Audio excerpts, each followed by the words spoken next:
Welcome to real news. ముందుగా headlines చూద్దాం. Palamuru project నిలిపివేతపై కేటీఆర్ ఫైర్. కేసీఆర్ భయంతోనే పనులు ఆపేశారని ఆరోపణ.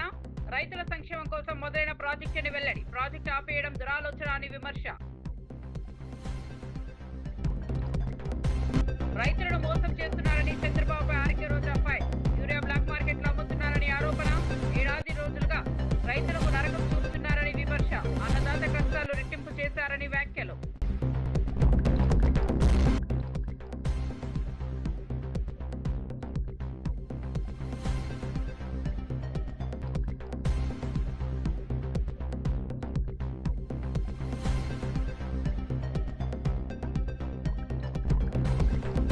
కూటమి రైతులకు యూరియా ఇవ్వలేకపోయిందని కేతిరెడ్డి విమర్శ.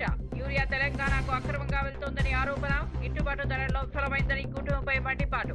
రైతుల సమస్యలు పట్టించుకోవడం లేదని తీవ్ర విమర్శలు. ఇక వార్త వివరాల్లోకి వెళ్తే, అన్నదాత పోరు కార్యక్రమంలో వైఎస్ఆర్సీపీ మాజీ ఎమ్మెల్యే కేతిరెడ్డి వెంకట్రామరెడ్డి సంచలన వ్యాఖ్యలు చేశారు. ఆంధ్రప్రదేశ్ లో రైతులకు యూరియా అందించడంలో కూటమి ప్రభుత్వం విఫలమైందని విమర్శించారు.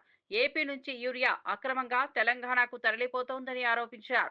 రైతులకు అవసరమైన ఎరువులు అందుబాటులో లేకపోవడం వల్ల పంటలు దెబ్బతింటున్నాయని ఆవేదన వ్యక్తం చేశారు. అంతేకాకుండా పంటలకు గిట్టుబాటు ధరలు కల్పించడంలో కూడా ప్రభుత్వం పూర్తిగా విఫలమైందని మండిపడ్డారు. రైతుల సంక్షేమానికి అండగా నిలుస్తామని హామీ ఇస్తూ అధికారంలోకి వచ్చిన కూటమి ప్రభుత్వం రైతుల సమస్యలను పట్టించుకోవడం లేదని విమర్శించారు. ఎందుకు ఈ విధంగా ఎప్పుడు లేని విధంగా ఉంది అని చెప్పి అడుగుతున్నాను. దీనికి పెద్ద విషయం అవసరం లేదు. నువ్వు ఆర్బీకేలు ఉన్నాయి, ప్రతి 2000 జనాభాకు సంబంధించి ఒక ఆర్బీకేలు ఉన్నాయి.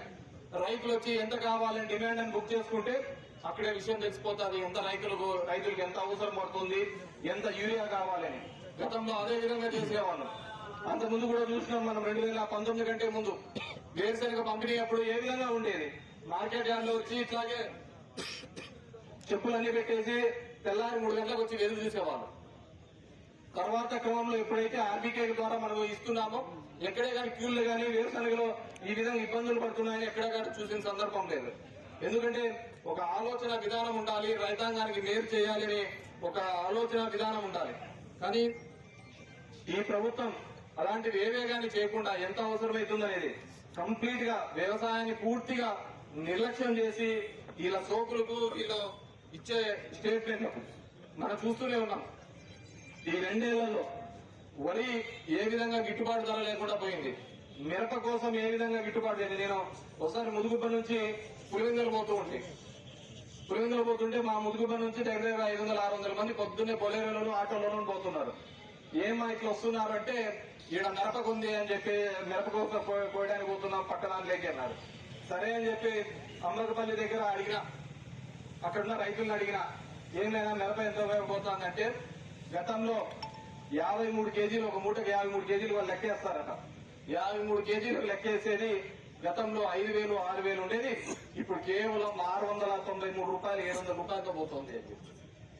ప్రతి చోట కూడా ఈరోజు వరి, మిరప, పత్తి, జొన్న, కందులు, మినుములు, కసలు, మొక్కజొన్న, సజ్జలు, రాగులు, అరటి, చీని, పొగాకు, ఉల్లి, ఏ దానికైనా చూడండి. ఈరోజు ఉల్లి చూసినాం ఏ విధంగా కర్నూలులో జరుగుతూ ఉంది. మొత్తం అంతా ఉల్లి రైతులు ఏ విధంగా రోడ్డు మీద వచ్చి పడ్డం చూడడం చూసినాం, రోడ్డు మీదకి రావడం చూసినాం. ఈ విధంగా గతంలో కూడా 2019లో కూడా ఇదే విధంగా ఉల్లి రైతులకు ఇబ్బంది వచ్చిండే. మహారాష్ట్ర అక్కడంతా విపరీతమైన వర్షాలు పడ్డము, ఆ ఉల్లికంతా సమస్య రావడం, కర్నూలు జిల్లాలంతా రావడం చూస్తే ఆ రోజు దగ్గర 9,025 టన్నుల ఉల్లిని ప్రభుత్వమే కొనుగోలు చేసింది. ఏ రోజైనా ఇన్నాళ్ళు మనం వేరుశనగ పండించినాము, ఏ రోజైనా మన ప్రభుత్వంలో రేట్ తక్కువ ఉందని బాధపడిన సందర్భం ఉందా? ఎప్పుడు నార్పల్కి పోతా అంటే 3,000 ఉంది, 3,800 ఉంది, 6,000 ఉంది, ఇదే చెప్తుండేవాళ్ళు. ఈ రోజు చూడుకోండి, ఎప్పుడైతే తక్కువ వచ్చిందో ప్రభుత్వం మార్కెట్ ఇంటర్వెన్షన్ చేసేది, ప్రభుత్వం మధ్యలో వచ్చేది మేము కొంటామనేది. మనం కొంటామనేది కదా వ్యాపారస్తులంతా కూడా మళ్ళీ అదే రేటుకు రావాలి కదా అని మళ్ళీ వాళ్ళే పెంచేవాళ్ళు. ఈరోజు వాటి గురించి మాట్లాడిచ్చే వాళ్ళే లేరు. ధరల స్థిరీకరణ గురించి ఆలోచించే వాళ్ళే ఈరోజు కరువైన పరిస్థితి. అదేవిధంగా మనం 13,000 ఇంధనం ఇచ్చే వాళ్ళం, ఈయన వచ్చి 20,000 ఇస్తానని చెప్పారు. అందరికి ఇచ్చి పడేస్తాను, నాయన అట్లేం లేదు అన్నదాతలకు అందరికీ అని చెప్పేసి. Andhra Pradesh assembly speaker Ayyanna Patrudu YCP ఎమ్మెల్యేలకు స్పష్టమైన సూచనలు ఇచ్చారు. అందరూ ఎమ్మెల్యేలలాగే వైసీపీ ఎమ్మెల్యేలకు కూడా మాట్లాడేందుకు సమయం ఇస్తామని హామీ ఇచ్చారు. బయట ప్రెస్ మీట్లు పెట్టి విమర్శలు చేయడం కంటే అసెంబ్లీలోనే ప్రజల సమస్యలు ప్రస్తావించాలని సూచించారు. ప్రజలు గెలిపించింది వారి సమస్యలు. మీరు అసెంబ్లీలో చర్చించేందుకు, పరిష్కారం చూపించేందుకు అని స్పీకర్ గుర్తు చేశారు. లేదు కదా, అంచేత రూల్స్ ప్రకారంగా చూస్తే నీకు ఇవ్వడానికి వీల్లేదు. నేను అందుకే ఇవ్వలేకపోతున్నాను. నేను ఇస్తే కానీ రాను. నిన్న కూడా స్టేబుల్ ఇచ్చి జగన్మోహన్ రెడ్డి స్టేబుల్ ఇచ్చాడు. ఆ వాదా ఇవ్వకపోతే రాను అని ఇస్తే జగన్మోహన్ రెడ్డి గారు మీకు ఒకటి మనం చేస్తాము, మంచికో చెడ్డకో ప్రజలు మమ్మల్ని ఎన్నుకున్నారండి. 11 సీట్లు ఇచ్చారు. దేవుడి స్క్రిప్ట్ అది. ఈ 11 రావాలనుకున్నట్టు దేవుడు అనుగ్రహించాడు. కానీ మీ చేష్టలు తొక్కటంటే సంవత్సరం 3 నెలలు అయింది. ఇప్పుడు వచ్చి ఒక్కసారి కూడా మీరు అసెంబ్లీకి రాలేదు. ఫస్ట్ డే ప్రమాణ స్వీకారం తప్పించి రాలేదు. ఇది రాజ్యాంగం పద్ధతి కాదు.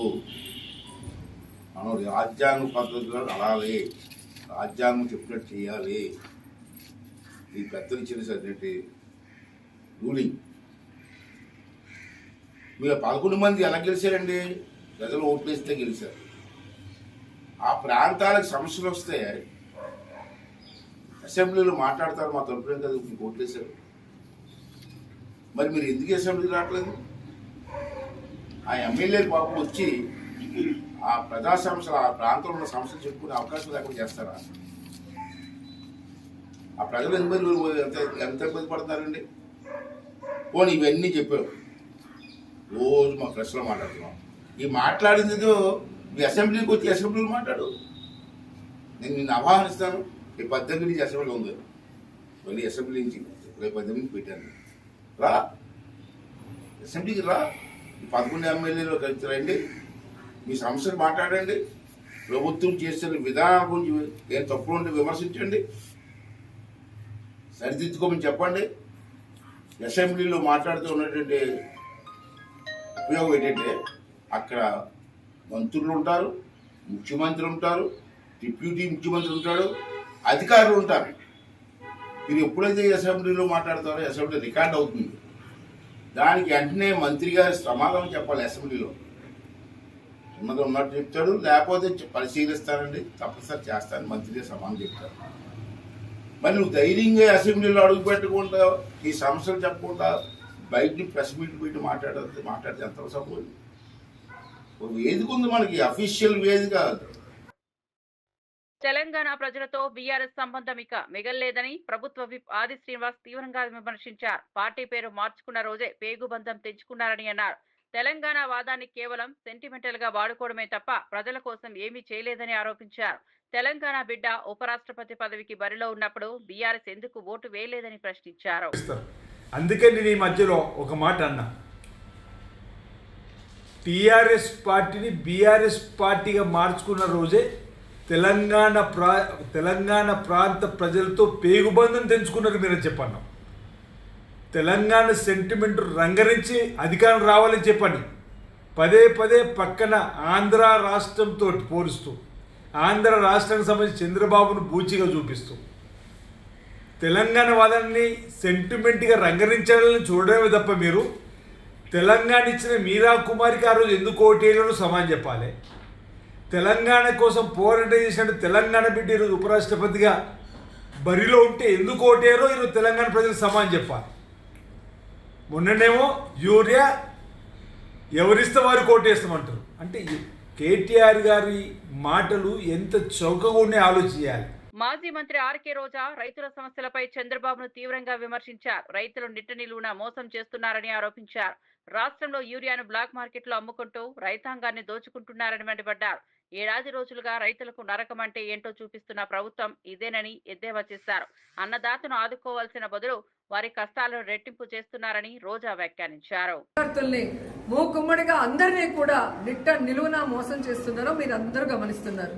ముఖ్యంగా ఈరోజు చూస్తే కూటమి ప్రభుత్వం అధికారంలోకి వచ్చి 15 నెలలు అవుతుంది. ఈ 15 నెలల్లో రైతుల జీవితాలకి నరకం చూపిస్తున్నారు. ఈరోజు రైతులకి వాళ్ళు చెప్పిన రైతు భరోసా సంవత్సరానికి 20,000 అన్నారు. 2 సంవత్సరాలు అవుతుంది. 5,000 వేసి చేతులు దులుపుకున్నారు. 35,000 ఎక్కడ అంటే పట్టించుకునే నాదుడు లేడు. అలాగే మీరు చూస్తే రైతు భరోసా కేంద్రాల ద్వారా, సహకార సంఘాల ద్వారా రైతులకు ఎంత అవసరమైతే అంత ఎరువులు, యూరియా, విత్తనాలు, పురుగుల మందులు, యంత్రాలు అన్నీ కూడా జగన్మోహన్ రెడ్డి గారు సరఫరా చేసేవారు. కానీ ఈరోజు కనీసం రైతులు తాము పెట్టుకున్న పంటకి కాపాడుకోవడం కోసం యూరియాని అడగటానికి వెళ్తే యూరియా లేదు.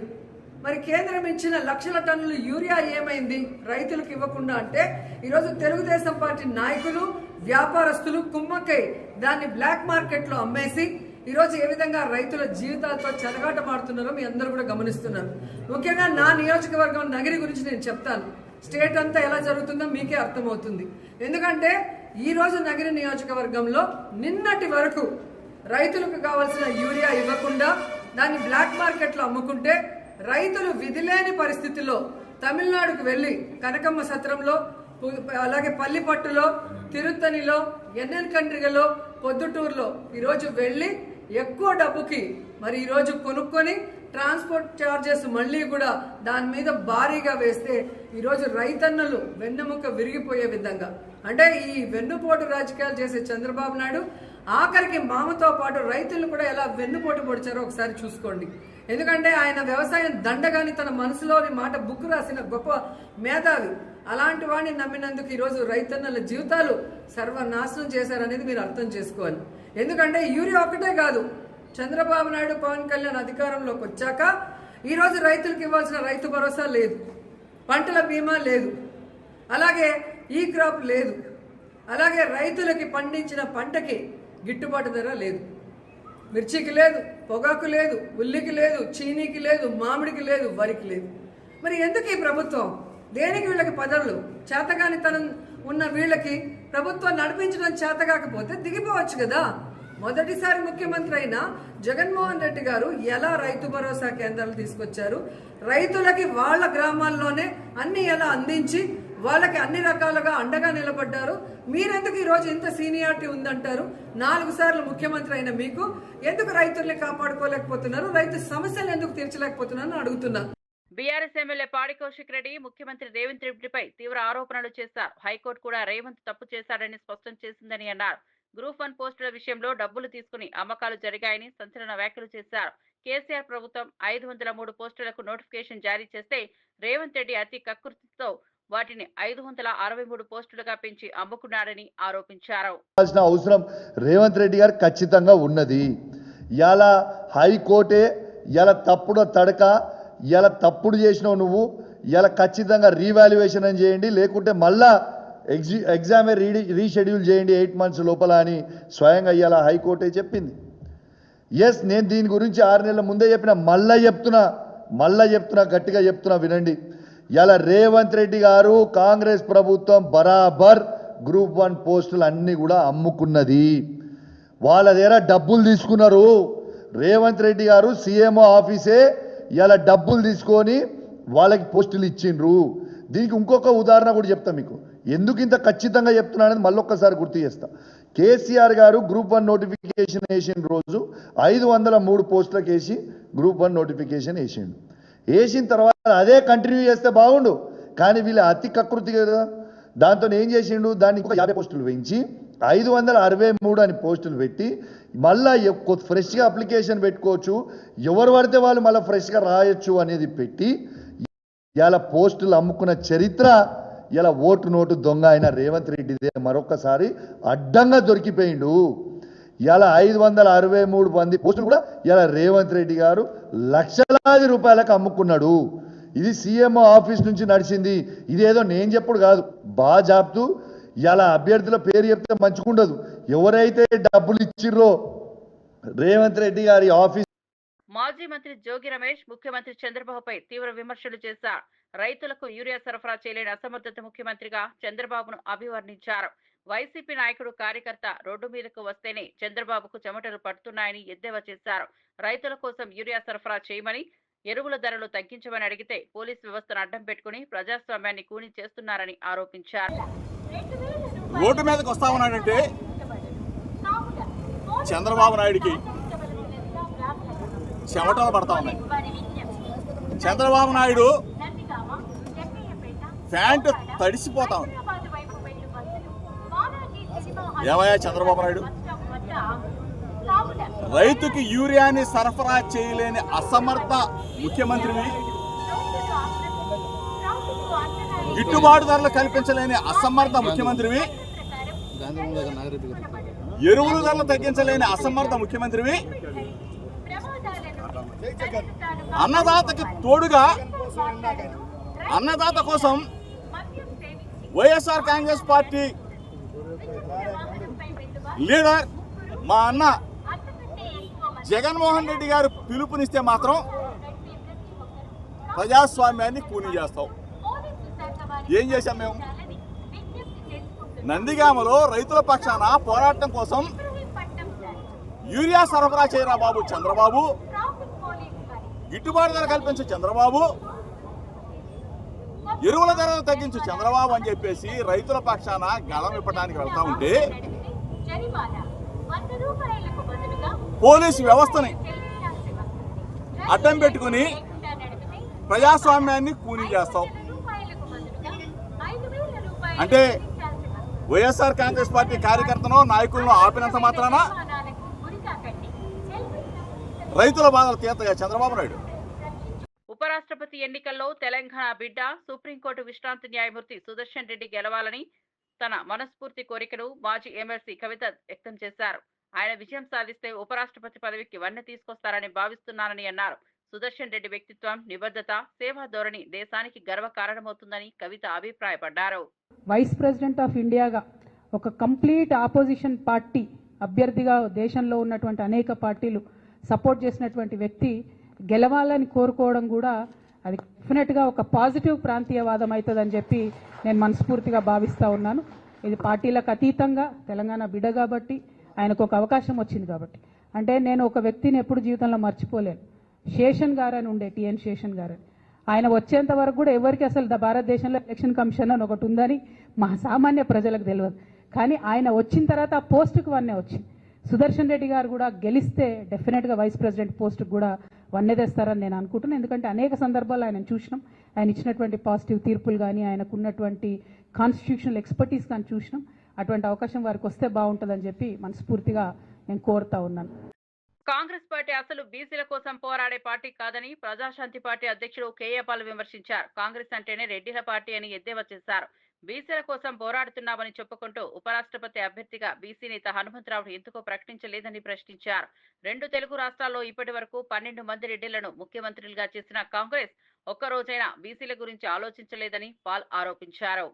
ఎలక్షన్ సూటిగా చెప్తున్నాను, ఒక బీసీ సీనియర్ మోస్ట్ లీడర్ అయిన హనుమంతరావు గారిని ఎందుకు నామినేట్ చేయలేదు? 42% బీసీలు ఉన్నారని 50 నుంచి తగ్గించి మేము బీసీల కొరకు పోరాటం చేస్తామని పెద్ద కబుర్లు ఆడుతున్నారు ఈ కాంగ్రెస్ పార్టీ. 55 సంవత్సరాలు కాంగ్రెస్ పార్టీ దేశంలో ఏలింది. 12 మంది రెడ్డిల్ని ముఖ్యమంత్రి చేసింది 2 తెలుగు రాష్ట్రాల్లో. ఏ ఒక్కరోజైనా బీసీల పట్ల న్యాయం చేసిందా? లేదు. అదే ఒక హనుమంతరావు గారు లాంటి క్యాండిడేట్ని పెట్టమని నేను రికమెండ్ చేశాను, ప్రపోజ్ చేశాను, వాళ్ళ ఎంపీలు ఉంటుండగా మాట్లాడాను, చేయలేదు. చేసుంటే మోదీ మెడలు వంచి 788 ఎంపీలతో బెట్టింగ్ యాప్ లోక్సభలో రాజ్యసభలో బిల్లు పెట్టి పాస్ చేయించానా లేదా? అంటే బహుజన్లారా, బీసీ, ఎస్సీ, ఎస్టీ, క్రిస్టియన్, ముస్లిం ఆలోచించండి. నేను చెప్తుంది సత్యమా కాదా? కాంగ్రెస్ పార్టీ రెడ్డిల్ది. పాలమూరు రంగారెడ్డి ఎత్తిపోతల పథకం నిలిపివేతపై సీఎం రేవంత్ రెడ్డిపై బీఆర్ఎస్ వర్కింగ్ ప్రెసిడెంట్ కేటీఆర్ తీవ్ర స్థాయిలో విమర్శలు గుప్పించారు. కేసీఆర్ హయాంలో ఈ ప్రాజెక్టు పనులు 90% పూర్తయ్యాయని, మిగతా 10% పనుల కోసం భూసేకరణ కూడా జరిగిందని గుర్తు చేశారు. ఆ పనులను పూర్తి చేస్తే కేసీఆర్ పేరును ప్రజల గుండెల్లో నిలుపుకుంటారని తెలిసి అదే భయంతోనే ప్రాజెక్టును పడావ పెట్టారని కేటీఆర్ ఆరోపించారు. కేసీఆర్ కృషి, తెలంగాణ రైతుల సంక్షేమం కోసం ప్రారంభించిన ప్రాజెక్టును ఇలా నిలిపివేయడం దురాలోచన తప్ప మరేదేది కాదని ఆయన విమర్శించారు. పాలమూరు జిల్లా నుంచి 12 సీట్లు కాంగ్రెస్ పార్టీకి ప్రజలు ఇచ్చిన తర్వాత ప్రజలు ఆశ పెట్టుకున్నారు. మా జిల్లా బిడ్డ ముఖ్యమంత్రి అయితే మా జిల్లాకు కొంత ప్రయోజనం అనుగురుతుందని, లాభం జరుగుతుందని, తప్పకుండా ఫలితాలు శరవేగంగా వస్తాయని, 6 గ్యారెంటీలు 100 రోజుల్లోనే అమలు అవుతాయని, పాలమూరు బ్రతుకు ముఖ చిత్రం మారుతుందని ఇట్లా ఎన్నో ఆశలతో 12 సీట్లు ఉమ్మడి పాలమూరు జిల్లాలో, ఉమ్మడి మహబూబ్నగర్ జిల్లాలో ప్రజలు కాంగ్రెస్ పార్టీకి ఇచ్చినారు. మరి సరిగ్గా నిన్నటితో ఒక నెలలు నిండి 22వ నెలలో ఈ ప్రభుత్వం నడుస్తా ఉన్నది. వాస్తవం ఏంది అంటే పెద్దలు కేసీఆర్ గారి నాయకత్వంలో పాలమూరు రంగారెడ్డి ఎత్తిపోతల పథకం కింద 90% పనులు పూర్తి చేసి, రిజర్వాయర్ల నిర్మాణం పూర్తి చేసి, మరి ఇప్పటికే భూసేకరణ గాని ఇప్పటికే చేయాల్సిన అన్ని కార్యక్రమాలు కూడా పూర్తి చేసి ఒక వడ్డిచ్చిన విస్తర్లాగా అప్పజెప్పి రేవంత్ రెడ్డి గారికి, కాంగ్రెస్ ప్రభుత్వానికి అప్పజెప్పి మేము గద్దె దిగాం డిసెంబర్ 23లో. ఇప్పుడు కేవలం రేవంత్ రెడ్డి గారు చేయాల్సిన పనల్లా ఒక 10% పని పూర్తి చేసి, కాలువలు పూర్తి చేసి నీళ్లు బ్రహ్మాండంగా తీసుకునే అవకాశం ఉంది, ఇచ్చే అవకాశం ఉన్నది. మరి ఆ పని చేయకుండా రేవంత్ రెడ్డి గారు ఏం చేస్తున్నారు? ఎక్కడ వెంటనే పూర్తి చేస్తే ఇదంతా కేసీఆర్ గారు కట్టిన కరివేనా, ఇదంతా కేసీఆర్ గారు కట్టిన వట్టెం రిజర్వాయరు, ఇది కేసీఆర్ కట్టిన ఉద్దండాపూర్ రిజర్వాయరు, ఇది కేసీఆర్ గారి ప్రభుత్వం కట్టిన నార్లాపూర్ రిజర్వాయరు అని చెప్పి, ఏదుల రిజర్వాయరు అని చెప్పి ప్రజలకు గుర్తొస్తుంది. రైతులు శాశ్వతంగా మళ్ళీ కేసీఆర్ గారి పేరుని మర్చిపోకుండా గుండెల్లో పెట్టుకుంటారు అనే ఒక ఆలోచనతో, ఒక దురాలోచనతో ఆయన కావాలని పాలమూరు రంగారెడ్డి ఎత్తిపోతల పథకాన్ని ఇవాళ పనులు చేయకుండా దాన్ని పడావు పెట్టిన పరిస్థితి మొత్తం ఉమ్మడి మహబూబ్ నగర్ జిల్లా రైతాంగం గమనిస్తా ఉంది. గ్రూప్ 1 విషయంలో హైకోర్టు ఇచ్చిన తీర్పు ప్రభుత్వానికి చెంపబెట్టు అని బీఆర్ఎస్ నేతలు విమర్శించడంపై మంత్రి హరీష్ రావు కౌంటర్ ఇచ్చారు. మీ మానసిక స్థితి ఎలా ఉందో అర్థమవుతోందని హరీష్ వ్యాఖ్యానించారు. నీళ్లు, నిధులు, నియామకాల పేరుతో తెలంగాణలో 10 ఏళ్లు అధికారంలో ఉన్న బీఆర్ఎస్ ప్రభుత్వం ఏం సాధించని ప్రశ్నించారు.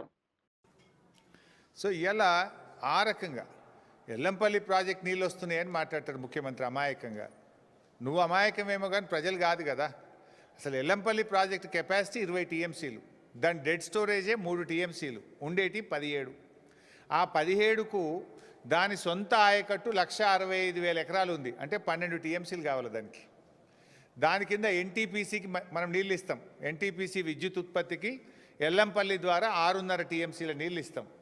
మంచిర్యాల నియోజకవర్గం గూడెం లిఫ్ట్కు 3 టీఎంసీలు వాడుకుంటాం. లోకల్ రామగుండం లిఫ్ట్కు 1 టీఎంసీ నీళ్లు వాడుకుంటాం.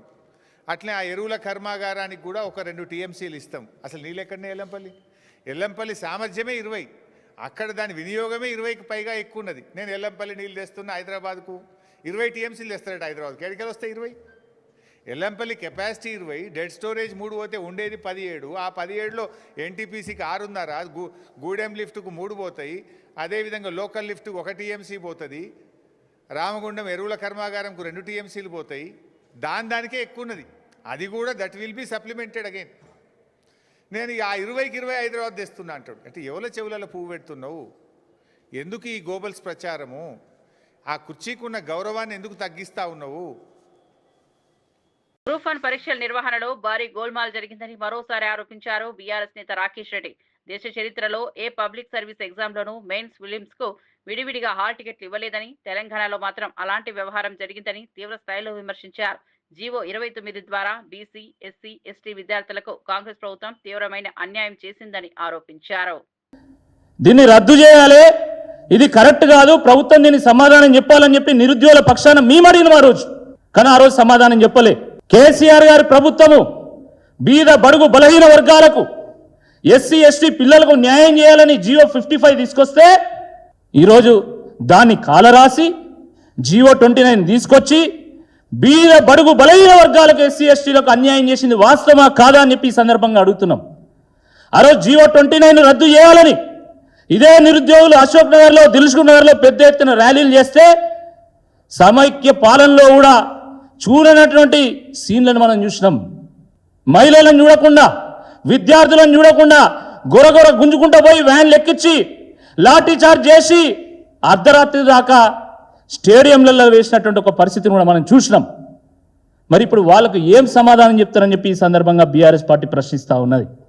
ఆ రోజు బీఆర్ఎస్ పార్టీ ముఖ్యంగా కేసీఆర్ గారు, కేటీఆర్ గారు, హరీష్ రావు గారు ఈ అభ్యర్థులకు అండగా నిలిస్తే, వాళ్ళు కేసులు కొట్లాడుతూ ఉంటే, నైతికంగా వాళ్ళకు అండగా నిలిచేటువంటి ప్రయత్నం చేస్తూ ఉంటే ఇదంతా బీఆర్ఎస్ పార్టీ కుట్రను వాదించింది. మరి ఇప్పుడు దానికి ఏం సమాధానం చెప్తారని చెప్పి ఈ సందర్భంగా మేము ప్రశ్నిస్తూ ఉన్నాం. సిగ్గుండాలే రేవంత్ రెడ్డి గారికి. ఆ రోజు రాహుల్ గాంధీ గారిని తీసుకొచ్చి అశోక్ నగర్ అంతా తిప్పి మోసపు మాటలు చెప్పి నమ్మించి ఓట్లు వేయించుకొని ఈరోజు ఉద్యోగాల సంగతి ఏంది అంటే ఒక ఆయన 30,000 ఇచ్చినామంటాడు, ఇంకో మంత్రి 40,000 ఇచ్చినామంటాడు, మరో మంత్రి 50,000. నేనేమన్నా తక్కువ, నా మంత్రులు ఇంత చెప్తున్నాం, నేను కూడా 10,000 యాడ్ చేసి చెప్తే అయిపోతుంది అని చెప్పి మహేష్ గౌడ్ గారు పిసిసి ప్రెసిడెంట్ ఆయన 70,000. ఇక మొన్ననైతే ఆ పొన్నం ప్రభాకర్ 1,00,000 ఉద్యోగాలు ఇచ్చినామంటారు. వేలంపాట వాడినట్టు మీడియా ముందు తెర ముందు వేలంపాట, తెర వెనుక సర్కారీ వారి పాట కొనసాగుతున్నది, సర్కారీ వారి వాట కొనసాగుతున్నది, సర్కారీ వారి కోట కూడా కొనసాగుతున్నది. ఇది అన్యాయం కాదా అని చెప్పి ఈ సందర్భంగా మేము ప్రశ్నిస్తా ఉన్నాం. ఈరోజు హైకోర్టు ఏం తీర్పిచ్చింది? మీరు అయితే రీవాల్యుయేషన్ అయినా చేయండి, లేదా 8 నెలల్లో రీఎగ్జామినేషన్ అయినా కండక్ట్ చేయమని అడిగింది. రీవాల్యుయేషన్కి ఎట్టి పరిస్థితిలో బీఆర్ఎస్ పార్టీ ఒప్పుకునేది లేనే లేదు. ఎందుకంటే రీవాల్యుయేషన్లో మీరు ఏం చేస్తారో మాకు తెలుసు. మీరు మొన్నదాకా చేసినటువంటి వాల్యుయేషన్లో ఏం జరిగిందో అందరూ తెలుసు. ఆ మధ్యలో శ్రీధర్ బాబు గారిని కొండ సురేఖ గారు మా అల్లుడికో జాబ్ కావాలంటే దాంట్లో ఏముందో చూద్దాంలే అన్నారు. అంటే మంత్రులు మీరంతా ఏమేం చేస్తాను, ఎట్లా ఉద్యోగాలు పంచుకుంటున్నారో చాలా స్పష్టంగా ప్రజలకు అర్థమైపోయింది, యువకులకు అర్థమైపోయింది. మళ్ళీ ఇవాల్యుయేషన్ చేస్తే మళ్ళీ మీరు ఎవరికి ఉద్యోగాలు ఇవ్వాలనుకుంటున్నారో మాకు తెలుసు. కాబట్టి రీవాల్యుయేషన్కి ఎట్టి పరిస్థితుల్లో ఒప్పుకునేది లేదు. ఎట్టి పరిస్థితుల్లో రీఎగ్జామినేషన్ కండక్ట్ చేసి తీరాల్సిందే. ఆ రీఎగ్జామినేషన్ కండక్ట్ చేసేంత వరకు బీఆర్ఎస్ పార్టీ ఈ అభ్యర్థుల పక్షాన కొట్లాడుతూనే ఉంటుంది. వాళ్లకు నైతిక మద్దతు. మరిన్ని అప్డేట్స్ కోసం చూస్తూనే ఉండండి రియల్ న్యూస్.